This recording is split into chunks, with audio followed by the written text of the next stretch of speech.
Amém, família? Nesse mês na Vine nós estamos falando sobre Jesus e muito se prega sobre a morte e ressurreição de Cristo. Porém, meus irmãos, pouco se fala sobre onde o Senhor está, sobre o local que o Senhor está agora, o Cristo ressurreto, e o que isso representa na minha e na sua vida diária. Hoje eu quero falar com vocês sobre o tema Jesus está no trono, e nós veremos as implicações práticas, como isso afeta você, sua casa e sua família no seu dia a dia. Amém, gente? Então vamos juntos aqui, glória a Deus. Mas antes de nós entrarmos na parte prática da ministração, eu preciso trazer uma fundamentação teológica, porque é isso que vai fazer com que você seja impactado ou perceba essa verdade à luz das Escrituras. Então a gente vai primeiro passar por esse período aqui de muita instrução, vou trazer vários versículos bíblicos, e depois nós vamos aqui para a parte prática, amém ou não? Abra comigo então a sua Bíblia, em Atos capítulo 1, versículos 3 e 4, para a gente começar. Atos 1, 3 e 4.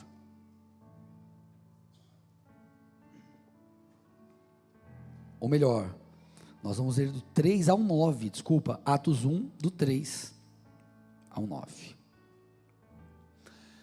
Diz assim o texto: depois de ter padecido, Jesus se apresentou vivo aos seus apóstolos, com muitas provas incontestáveis. Então está falando aqui, Jesus já havia ressuscitado, então Jesus foi crucificado, morreu, e que ele já ressuscitou, e ele se apresentou vivo a muitas pessoas, olha lá, aparecendo-lhes durante 40 dias, e falando das coisas relacionadas com o reino de Deus, e comendo com eles, deu-lhes esta ordem: não se afastem de Jerusalém, mas esperem a promessa do Pai, a qual vocês ouviram de mim, porque João, na verdade, batizou com água, mas vocês serão batizados com o Espírito Santo dentro de poucos dias. Então, os que estavam reunidos com Jesus lhe perguntaram: será que este é o tempo em que o Senhor irá restaurar o reino a Israel? Então eles estão perguntando: Senhor, será que agora que o Messias veio, o Senhor veio, tudo vai ser restaurado? Será que nós vamos aqui, o Senhor vai reinar? Será que nós vamos vencer a oposição romana?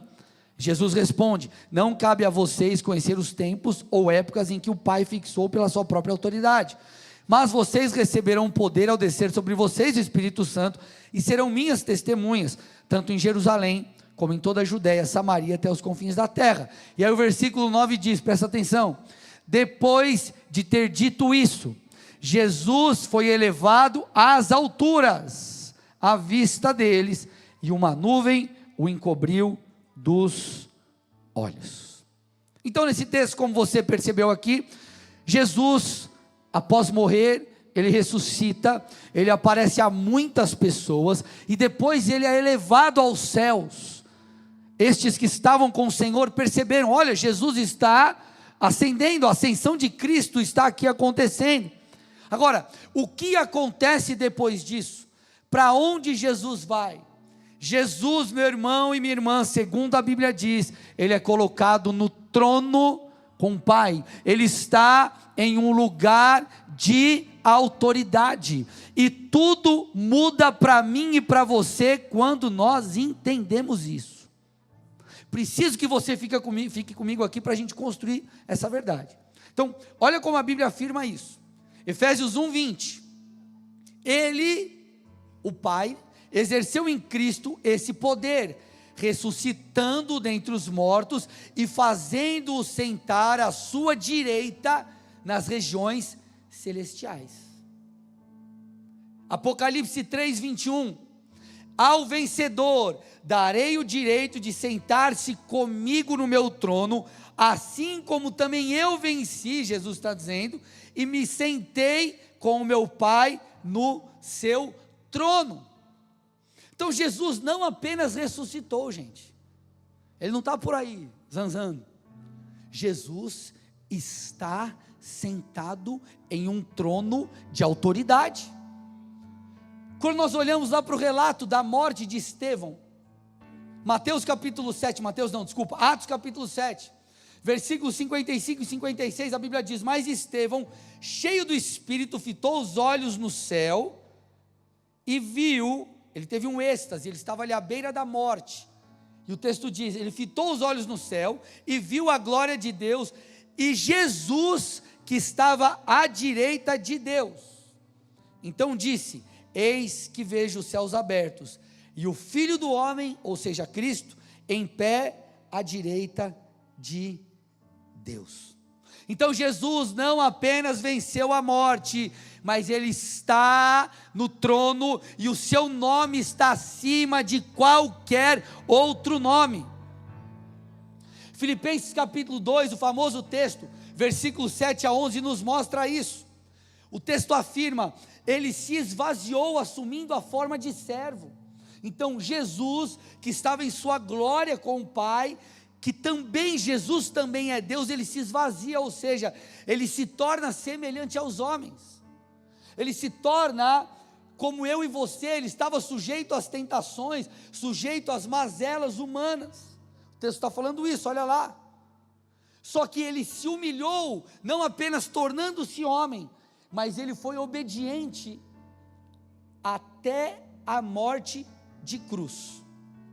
Só que olha o que aconteceu, versículo 9, a partir do 9 explica: por isso, olha lá, por isso, por causa de sua obediência, Deus o exaltou sobremaneira, e lhe deu um nome que está acima de todo nome, olha lá, para que ao nome de Jesus, todo joelho se dobre, não apenas nos céus, mas também na terra e debaixo da terra, e toda a língua confesse que Jesus é Senhor, para a glória do Pai.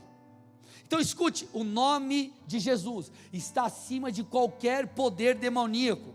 O nome de Jesus está acima da depressão, da ansiedade. O nome de Jesus está acima de qualquer enfermidade, falta de recursos, não importa. O nome de Jesus está acima de todo e qualquer outro nome. Ele está no trono, assentado no trono. Só que talvez nós olhamos e pensamos que se assentar, pode sentar aqui ou não? Pode? Está no trono, Jesus está sentado lá, e você acha que sentar é tipo, está cansado, vou ligar um dorama, pelo amor, né? Doraminha, pipoquinha, sentadinho, descansando, estou relax. Jesus está lá de boa, né? Sofreu muito aqui, então está na hora de Jesus descansar, né? Assistir um filminho, dar uma relaxada. Ei, irmão, escute, Jesus não está sentado para descansar, Jesus está sentado no trono como a figura de um rei. Ele se assenta no trono e ele está nessa posição para governar. O Pai diz: a Jesus foi dada toda a autoridade nos céus e na terra. Quando o homem peca, ele entrega a chave de certa forma a Satanás. Satanás continua agindo, mas nós servimos a um Deus que tem mais autoridade do que qualquer outro nome no mundo espiritual. Por isso que 1 Pedro 3,22 diz que depois de ir para o céu, está à direita de Deus, Cristo, ok? Ficando-lhe subordinados anjos, potestades e poderes. Muitas vezes nós nos esquecemos que Jesus está no trono, que Ele tem todo o poder. Olha que interessante, quando Paulo fala aos Colossenses, ele explica um pouco daquilo que aconteceu com a obra de Cristo. É óbvio que ele está falando aqui no sentido de salvação, de princípios espirituais que nos tocam, mas essa verdade toca várias áreas das nossas vidas por consequência. Colossenses capítulo 2, versículos 13 a 15. E quando vocês estavam mortos nos seus pecados, Ele lhes deu vida juntamente com Cristo, perdoando todos os nossos pecados, cancelando o escrito de dívida que era contra nós e que constava de ordenanças, o qual nos era prejudicial, e removeu inteiramente, cravando na cruz. Então, ele está dizendo, nós antes estávamos presos por causa do pecado. O pecado traz como resultado a morte espiritual, o distanciamento de Deus, o vazio no nosso coração, traz diversas mazelas, inclusive para nós. Só que ele diz que Jesus morreu por nós, e ele vira o jogo, quando nós cremos em Cristo, seguimos, o jogo muda, por quê? Porque agora eu tenho vida eterna, porque agora eu tenho paz, porque agora eu tenho vida com o Senhor. Só que ele explica o porquê isso acontece. O versículo 15 nos mostra, e despojando os principados e as potestades publicamente, ou seja, todos viram, foi na cruz, e os expôs ao desprezo, triunfando sobre eles na cruz. Olha que interessante. Então ele está falando que os poderes espirituais foram humilhados na cruz, porque ali Jesus venceu. Quando o inimigo imaginou que a morte de Jesus seria o fim, olha aí, esse daí que veio como Messias e fez muitos milagres e maravilhas, todos estão exaltando, multidões o seguem, agora eu mandei ele para a cruz. Ei, irmão, ali Satanás perdeu o jogo, porque esse era o mistério de Deus.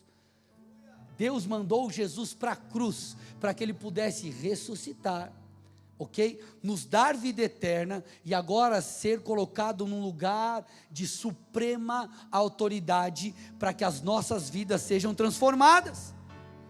Então a cruz foi a grande vitória do Senhor, e por isso que Mateus 28:18, quando Jesus já estava ressurreto, ele diz assim, toda autoridade me foi dada. Toda autoridade me foi dada nos céus e na terra. Você está me entendendo? Eu não estou falando só de um princípio espiritual, ou melhor, de algo que toca as nossas vidas só na questão espiritual. Ele é rei no céu e na terra, e o seu reino precisa ser manifesto também na terra. É assim que ele nos ensinou a orar. Lá em Apocalipse 1:5 a Bíblia diz que Cristo reina sobre os soberanos reis da terra. Ele tem mais autoridade que qualquer autoridade aqui. Vocês estão me entendendo, meus irmãos? Logo a gente vai para a parte prática. Eu preciso que você pegue isso aqui primeiro. Estamos juntos aqui ou não? Algo muito interessante acontece, é revelado no Novo Testamento. Marcos 15, acompanhe esse texto para mim, que legal. Marcos 15, do 33 ao 39, diz assim: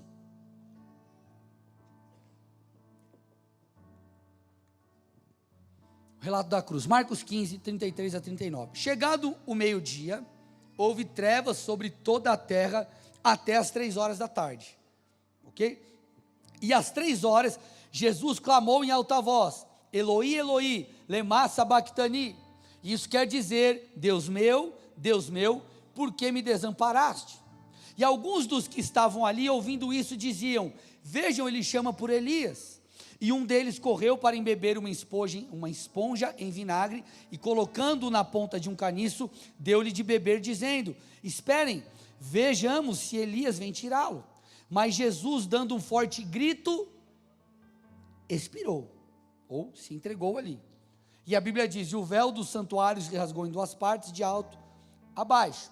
E o centurião, esse é o detalhe importante, e o centurião que estava na frente de Jesus, estamos falando de um oficial romano, alguém que era opositor do povo de Deus, e um centurião que estava em frente de Jesus, vendo que assim havia expirado, vendo que Jesus morreu, disse, verdadeiramente este homem era o Filho de Deus.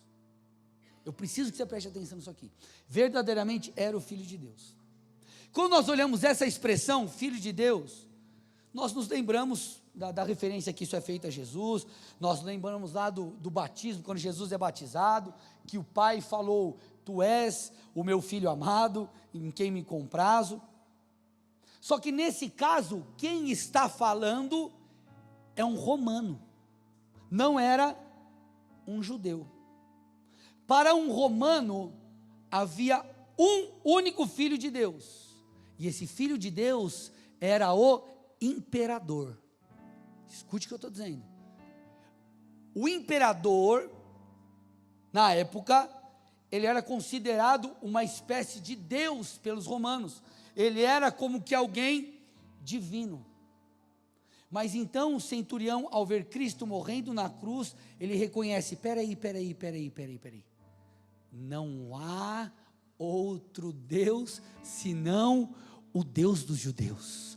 Não há outro rei senão esse que foi para a cruz. Não é César, não é o imperador, não é ninguém, não é nenhum poder na terra, é o Filho de Deus que reina. Nós temos que entender isso, irmãos. A vida espiritual não é só uma vida espiritual no sentido de dimensões espirituais, ela toca a nossa vida aqui. Mas muitas vezes a nossa falta de fé está atrelada a não compreendermos quem Jesus é, ou onde Ele está agora. Pastor, ok, tudo bem, mas o que isso tem a ver comigo? Vamos lá, você está pronto ou não? Está preparado? Que esse texto vai mudar tudo para você. Efésios 2, 5 a 7. Estando nós mortos em nossas transgressões, nos deu vida juntamente com Cristo. Pela graça vocês são salvos. Olha agora. E juntamente com Ele nos ressuscitou.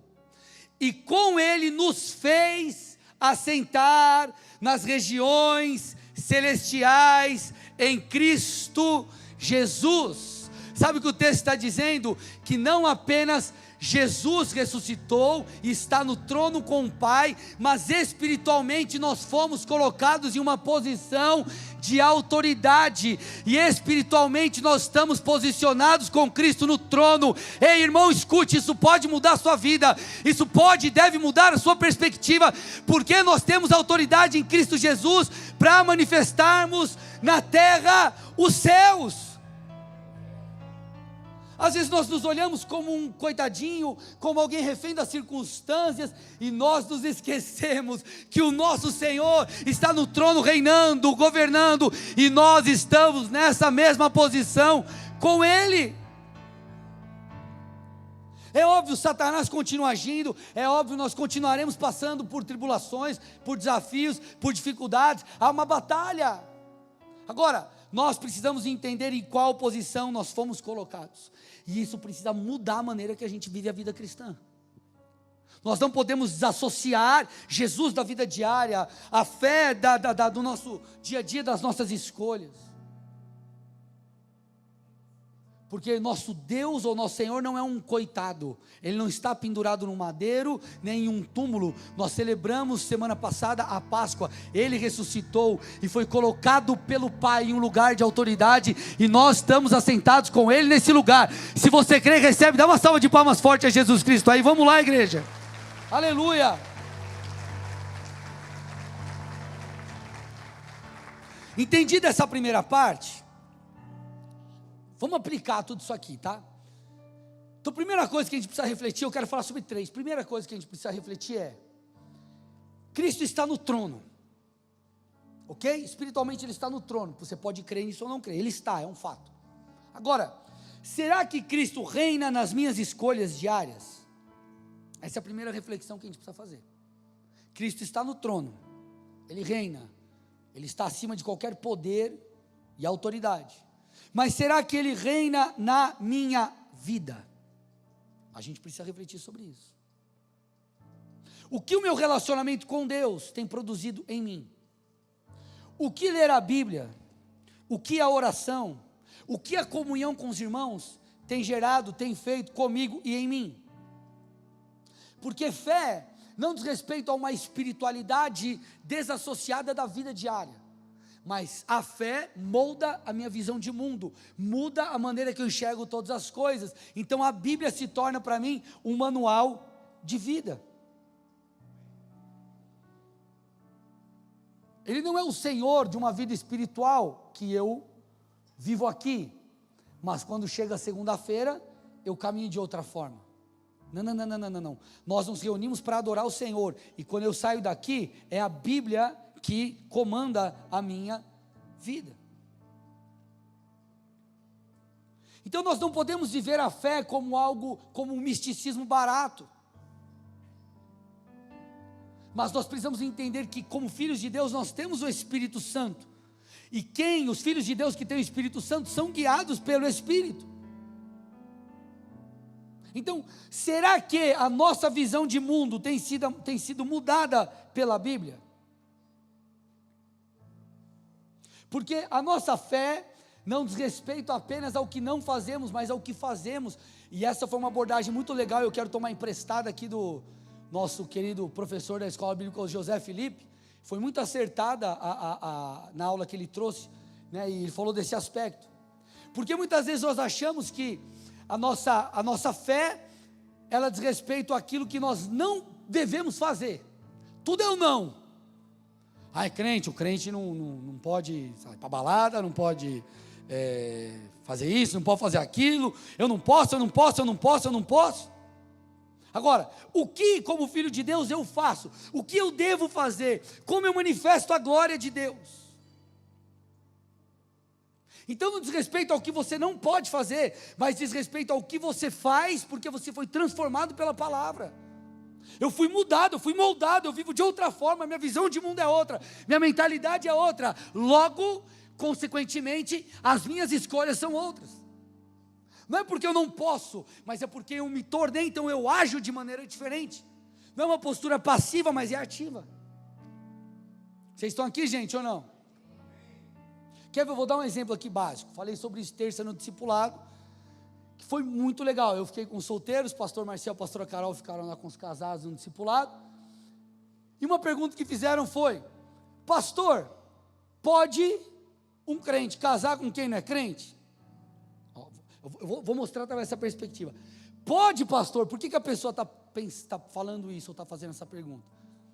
Porque ela pensa assim: puxa, e se eu arrumar alguém bonito, cheiroso, rico, olha, irmã, imagina que maravilha, milionário, um mês você está em Paris, outro mês você está em Dubai, outro mês você está em Nova York, outro mês você está em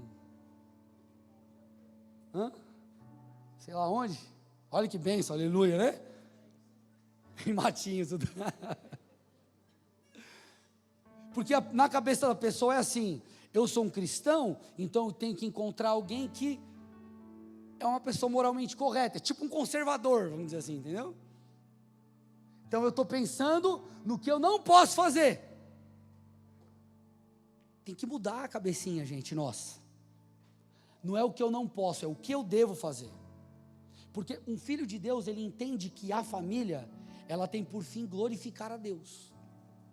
E o papel do pai, por exemplo, é discipular o seu lar, discipular o seu filho. Aí você, mulher que está esperando em Deus, você quer casar com alguém que não ama Jesus? Você quer casar com alguém que não vai ensinar seu filho a amar a Deus? Você quer casar com alguém que não vai seguir os princípios que você tem seguido? Então nós ficamos perguntando: será que eu posso? Ou que eu não devo, sendo que nós deveríamos pensar no seguinte: a Bíblia ordena que a família glorifique a Deus, porque a família é o principal núcleo onde por meio, um núcleo por meio de onde o reino de Deus se multiplica. Vocês estão me entendendo, amados irmãos, ou não? O que eu posso, eu não posso. Pastor, seguinte, agora eu vou falar, hein? Posso falar ou não? Seguinte, pastor, tá caro assinar TV a cabo, então eu vou comprar a TV Box. TV Box. Para quem não sabe, TV Box é a TV, TV pirata. O que a TV Box faz? Olha aqui o técnico de... Você compra o aparelhinho, você não paga para o detentor dos direitos e você assiste todos os canais. Premier 1, 2, 3, 4, jogo do Atlético, do Atlético não passa mais, né? Não, tô brincando. Atlético passa no SBT, tô brincando, gente. Todos os jogos que você quiser. Pastor, mas paga a taxinha para quem? Para os bandidos. Aí que eu estou tendo, pastor, credo, não posso. Irmãos, não tem a ver com o que não pode, tem a ver com é justo. Se você fosse o dono, alguém está roubando você, é justo? Não, a Bíblia me manda, como filho de Deus, praticar a justiça. Então não é o que eu não posso, é o que eu faço. Ai, pastor, mas eu não posso contar mentirinha, aquela mentirinha, não sei se já ouviu essa expressão, mentira branca. Sabe o que é mentira branca? É a mentira que não fere ninguém. Não é que eu não posso mentir, a Bíblia diz que o crente fala a verdade. Opa, então não é que eu não minto porque eu não posso, é porque eu ajo, eu falo a verdade, eu sou um filho de Deus. Alô? Cristo está no trono espiritualmente, mas será que Ele está no trono da minha vida? 1 Coríntios 10, 31, portanto, se vocês comem ou bebem, ou fazem qualquer outra coisa, façam tudo para a glória de Deus. Pergunte a si mesmo, o que eu tenho feito? Glorifica a Deus? A maneira que eu tenho agido, exalta o Senhor? Então não tem a ver com aquilo que eu deixo de fazer, mas tem a ver com aquilo que eu faço, porque eu sou um filho de Deus. Então, irmãos, nós não podemos viver a fé num aspecto místico, ou místico no sentido, misticismo barato. Eu entro aqui, adoro Jesus, saio daqui, vivo uma outra vida. Amém ou não, gente? Jesus está no trono, e isso afeta a nossa vida. E segunda coisa aqui, em que o reinado de Cristo nas regiões celestiais nos afeta. Nós temos nele um lugar de segurança e confiança. Escute isso. Irmãos, todo projeto de Deus sofrerá oposição. Você precisa entender isso. Não, pastor, porque algo é de Deus, não vai ter oposição. Porque algo é de Deus, só vai dar certo, não vai dar trabalho, não vai ter problema. Irmãos, todo projeto de Deus sofrerá oposição, porque nós temos um inimigo. Esse inimigo é o cão chifrudo, Satanás. Sei lá que nomes quer dar para ele. Está lá o desgraçado, sem graça. Não tem graça sobre ele. Amém ou não? Vocês estão aqui? Nós temos um inimigo. Então, irmãos, nós sofreremos oposição. Paulo, ele quando escreve aos Coríntios, ele conta os seus planos de viagem. Ele afirma que ele ficará mais um tempo em Éfeso, porque foi dada uma clara oportunidade a ele. Põe para mim aí, 1 Coríntios 16, 8 e 9. Foi dada uma clara oportunidade para a pregação do Evangelho. Olha lá, 1 Coríntios 16, 8. Mas ficarei em Éfeso até o Pentecoste, porque uma porta grande e oportuna para o trabalho se abriu para mim. Só que olha o que ele diz no final do versículo: e há muitos adversários. Então Paulo está dizendo, meu papel, eu sou um apóstolo, meu papel é pregar a mensagem. O seu contexto de vida é outro, talvez o teu chamado é diferente, e o que Paulo está falando é, eu estou indo cumprir a vontade de Deus. Deus abriu uma porta, mas há muitos adversários. Escute, haverá adversários para tentar impedir o propósito de Deus de se cumprir na sua vida. Escute o que eu estou falando. Por isso que lá em 1 Pedro 5, 8 e 9, Pedro disse, sejam sóbrios, sejam vigilantes. O inimigo de vocês, o diabo, anda em derredor, como um leão que ruge procurando alguém para devorar. Então ele afirma, resistam-lhe, firmes na fé, certos de que os irmãos de vocês, espalhados pelo mundo, estão passando por sofrimentos iguais aos de vocês. Muitas vezes nós achamos assim, nossa pastor, estou passando um problemão. Você acha que você está sozinho? Só você está passando por isso. Pedro está dizendo, ei, relaxa, tem um monte de gente passando por problemas, e muitas vezes problemas como o seu. Resista firme, permaneça firme. Há um inimigo que quer te derrubar, que quer te destruir.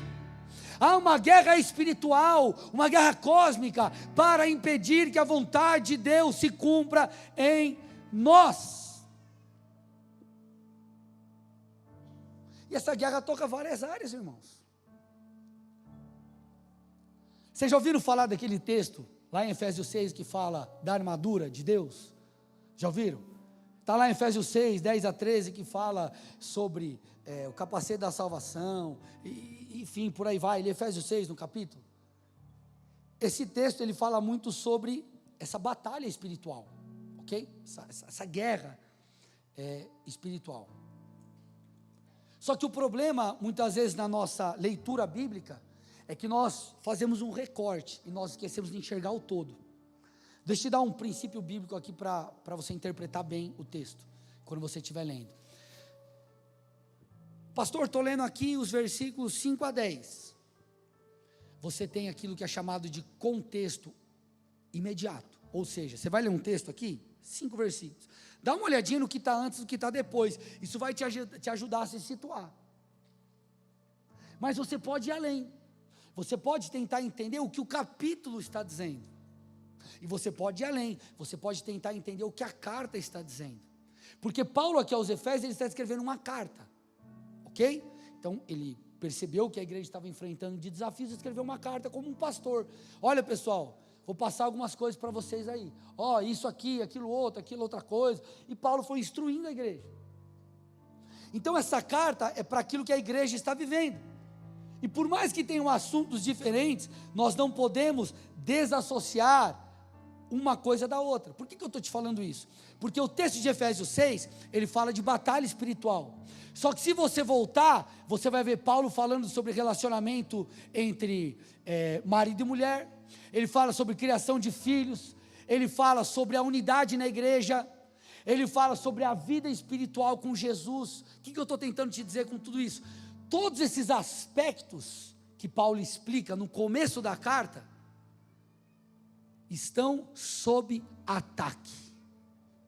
Então Paulo começa a explicar a sua família, o seu casamento, o seu ministério, a sua igreja, a sua célula. Ei, escute, presta atenção, fica firme, porque tudo isso essas coisas estarão em algum momento sob ataque. Então resistam firmes. Há uma batalha espiritual.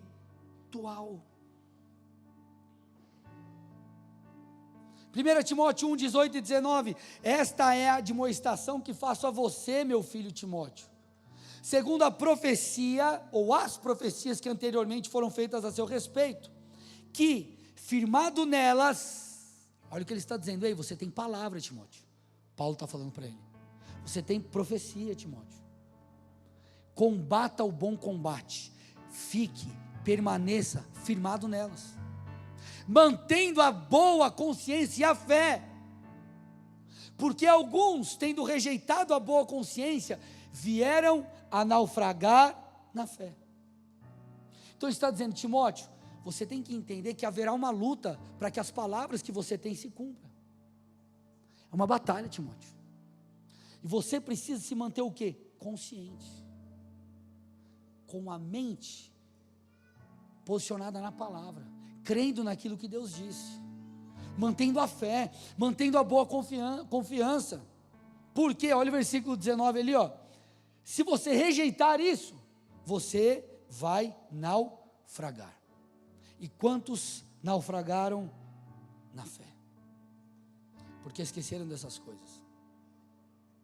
Meus amados, quando Jesus sobe aos céus, você está lendo lá como o texto que lemos do início, Atos 1, Jesus não está indo embora, falando, valeu, fiz minha parte agora, se vira aí, tá contigo aí. Jesus ascendeu aos céus, para tomar um lugar de autoridade. Então escute, se você entrou aqui nessa manhã, e você naufragou na fé, você está abatido, você não consegue mais permanecer e perseverar, deixa Deus renovar você. Entenda Romanos 8, 28, todas as coisas cooperam para o bem daqueles que amam a Deus. Permita que as coisas que você enfrentou, talvez por um erro seu, se arrependa e permita que essas coisas te ensinem algo, permita que o Senhor te fortaleça. Então nós temos nele um lugar de confiança e de segurança. Essa é uma aplicação do Senhor que está no trono e nós juntamente com eles. Agora, a última aplicação prática nossa aqui. Se Jesus está num trono, está no trono, e nós estamos assentados com Ele nas regiões celestiais, isso significa que nós temos autoridade.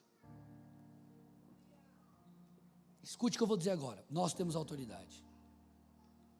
Muitas vezes nós vivemos a fé cristã como alguém que está na retaguarda ou apanhando. Nós temos que entender que nós temos autoridade para ir. Não é apenas força para ficar e resistir, é ir. Em muitos momentos, nós precisaremos resistir. Resistir ao diabo, ele fugirá de vós. Esse é um comando para um período talvez de ataque. Mas o comando outro do Senhor e prioritário é: vá e faça. Vá e seja. Vá e haja. Então eu não quero apenas que você se levante e vença o desânimo. Eu quero que você se encha de ânimo. Não é apenas resistir, mas é avançar. Porque o Senhor disse: vão e façam discípulos. A oração do Pai Nosso não é apenas: Senhor, me dá o pão desse dia, Senhor, me livra, Senhor, me guarda. A oração é: venha o teu reino e seja feita a sua vontade na terra como ela é no céu. Então o Senhor está tentando nos despertar para uma realidade espiritual como igreja, segundo as Escrituras. Muitas vezes nós nos esquecemos de quem nós nos tornamos no Senhor. Efésios 3:20, Paulo aqui ele exalta o Senhor, e ele diz assim: ora, aquele que é poderoso para fazer infinitamente mais do que tudo o que pedimos ou pensamos, conforme o seu poder que opera em nós.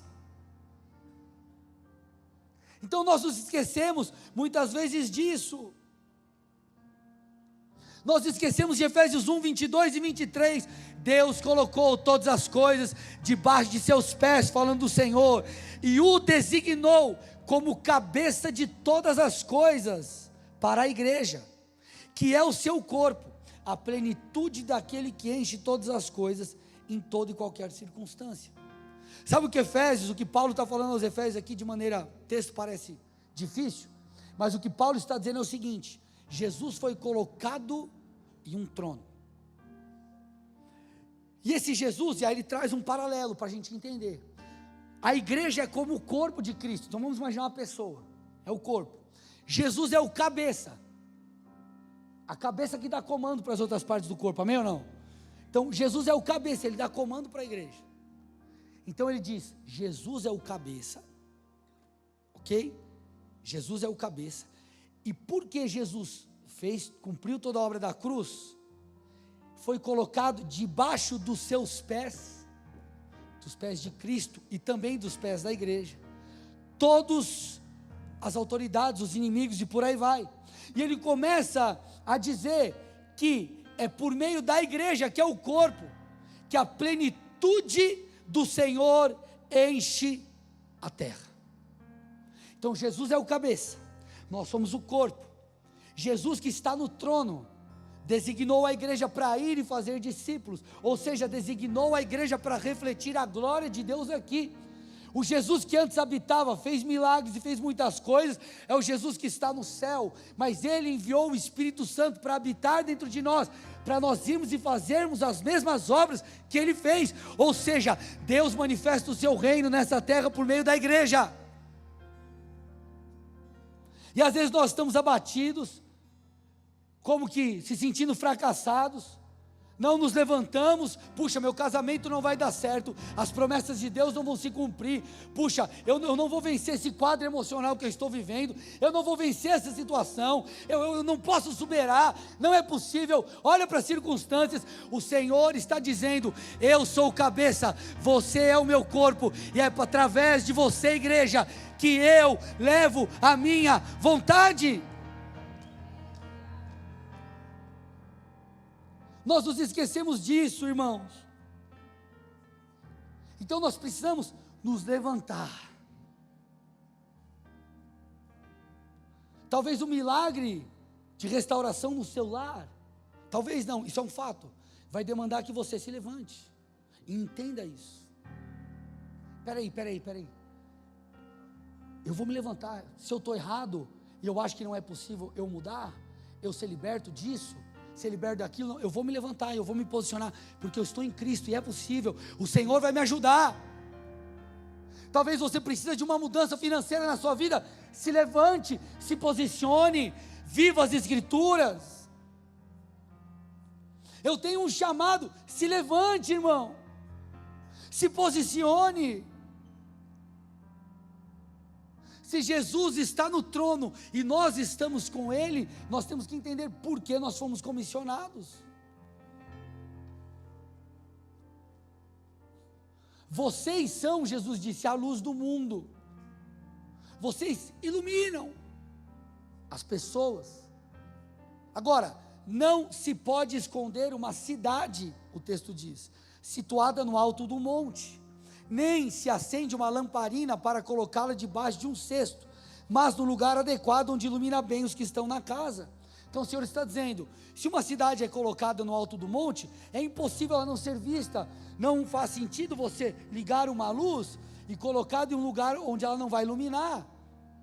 Ele está dizendo, se você tem luz, é luz no Senhor, você deve iluminar. Então é tempo de nos levantarmos, irmãos. É tempo de você se levantar na sua casa. É tempo de você se levantar no seu trabalho. É tempo de você se levantar ali onde você vive. Porque talvez você não vai mudar o mundo. Quem sabe Deus vai te levantar para ser uma grande luz.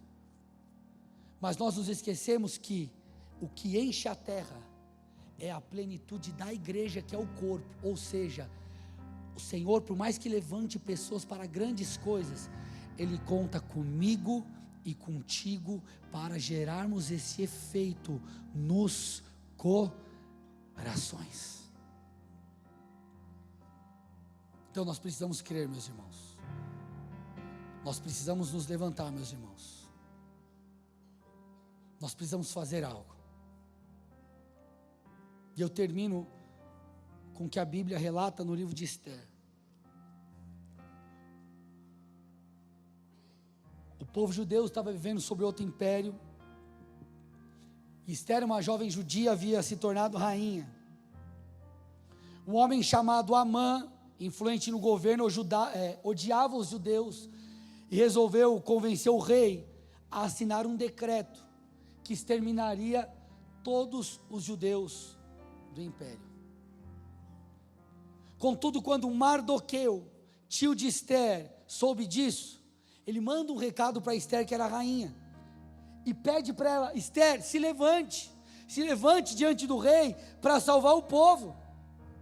Só que Esther sabia, se a chegar diante do rei sem ser chamada, poderia custar a sua vida. Então ela ficou temerosa com a sua vida.